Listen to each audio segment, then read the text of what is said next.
Whenever I see students going through that struggle, I do all I can to be there for them too.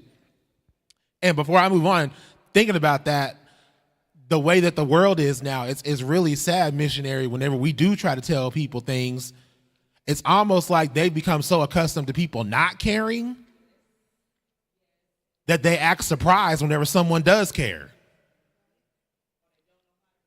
They don't know how to know. They don't know. And they lash out and they trauma dump and blame you for all their problems. All I said was, "You gonna be all right." I didn't.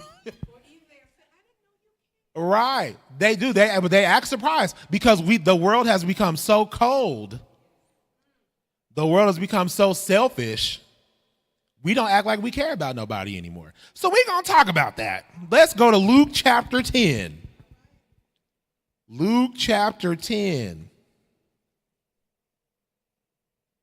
Go with me to the 25th verse. So that's Luke chapter 10, verse 25. So we established what the two greatest commandments are. Love God with your heart, soul, mind, strength. Love your neighbor as yourself. So Luke chapter 10, starting at 25, begins the parable of the Good Samaritan.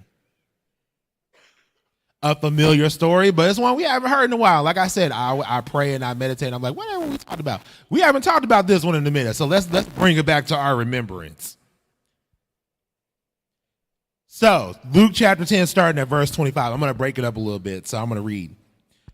And behold, a certain lawyer stood up and tempted him, saying, Master, what shall I do to inherit eternal life? He said unto him, What is written in the law? How readest thou?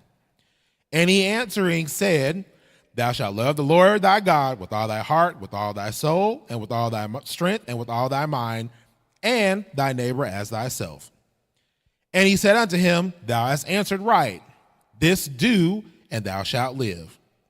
But he, willing to justify himself, said unto Jesus, And who is my neighbor?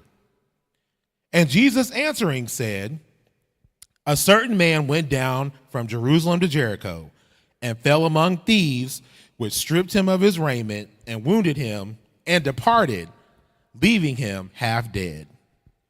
And by chance, there came down a certain priest that way, and when he saw him, he passed by on the other side.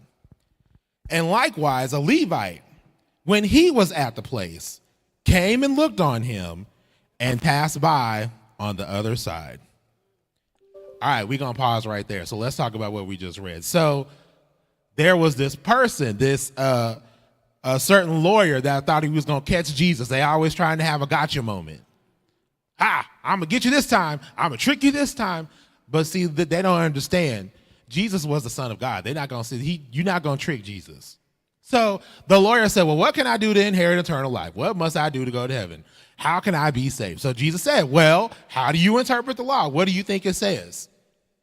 And so the lawyer answered, well, law says, love the Lord your God with all your heart, soul, strength, and mind, and to love your neighbor as yourself, which is the textbook answer.